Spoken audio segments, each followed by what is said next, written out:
Online game मायारे युवपीढ़ी बाया mobile online game खेलिबा हेला काल bathroom रे बेकरे गामुछा लगाई आत्महत्या करिसंती अष्टम श्रेणीर छात्र ऑनलाइन गेम खेलिबा पई परिवार लोके तांको बारण करिबारु बाथरूम रे बेकरे गामुछा बांती आत्महत्या करिसंती नाबालक जनक। मृत नाबालक हेउचंती जलेश्वर सिंगला थाना गुहालीपदा गाँवर जयकृष्ण जेना। से पाठ न पढ़ी सबुबले मोबाइल ऑनलाइन गेम खेलुथिले। एने परिवार लोके बारंबार बारण करिबारु आज सकाळे बाथरूम भितरे बेकरे गामुछा लगाई जयकृष्ण आत्महत्या करिसंती। खबर पाई सिंगला पुलिस घटनास्थल में पहुंची मृतदेह जबत कर व्यवच्छेद पठाई। अत्यंत दुखद खबर। अनेक समय ऑनलाइन गेम क्यों भाव काल हो लगातार भाव आम खबर परिवेषण करुचु।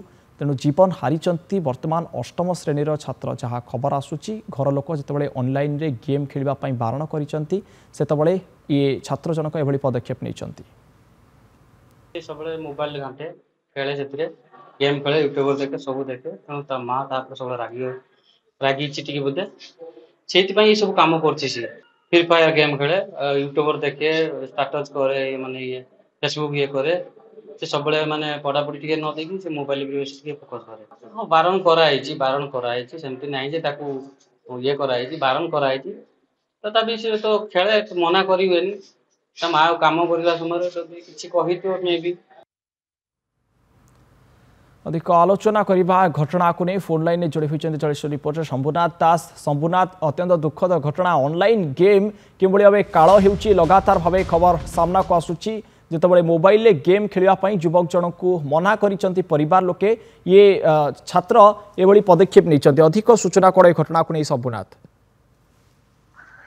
निश्चित अलौकिक दिन को दिन ये घटना बारंबार सामना को आसूची जे ऑनलाइन गेम खेली जो नाबालिक रही नाबालिक साबालिक जो मैंने रही एभली ऑनलाइन गेम रे कि लिप्त हो जाउछंती जदि बारण करा जाउची जे ऑनलाइन गेम खेलिबा मना करा जाउची तबे सेमाने तांकर जीवन हारिबा पई बे सेमाने मध्य आग्रह हो पड़ुछंती एवं तांकर जीवन मध्य हारि दउछंती। तबे एभली घटना ए जो रही सिंगला थाना अंतर्गत गुहालीपदा गाँव रही ये जो रही जयकृष्ण जेना सी जड़े नाबालिका पिला तांकर माँ बारण कर पाठ पढ़ुले किंतु पाठ पढ़िया समय बहुत राति जाए सी ऑनलाइन गेम खेलुले। ऑनलाइन गेम खेल को लेकिन माँ जिते बारण बारंबार बारंबार करने पाखर गत काली मोबाइल को छड़े नहीं मोबाइल को छड़े ना सी माँ को क्षुब्ध हो जाते रागी जाते परवर्ती पर्याय से बाथरूम को गाधेवाई जाती बहुत समय धरिक बाथरूम भीतर पशिक रही पानी चली किंतु तांकर कौन छड़ा शब्द मिल ना माँ जिते बारंबार डाक मारी से कौन कर्णपात करना परवर्ती पर्याय परिवार लोक घर पहुंची समस्त कबाट भांगी भीतर को जो पसंती तेज गामुछा लगे सी झुलंता अवस्था झुली पड़ी तेज एभलिया घटना देखो अलौकिक गोटे पर गोटे घटना ऑनलाइन गेम जो फ्री फायर रही पबजी रही ए सब गेम खेलिकी बारंबार युवपीढ़ी मैंने जीवन हारुचंती बहु गेम एभली रही जो कि पैसा बाजी लगाउछंती पैसा राताराति लक्षपति करोड़पति हबार जो आशा रखी से भी किसी पैसा अर्थ जो हानि हो जाऊँगी से जीवन हारी देउछंती।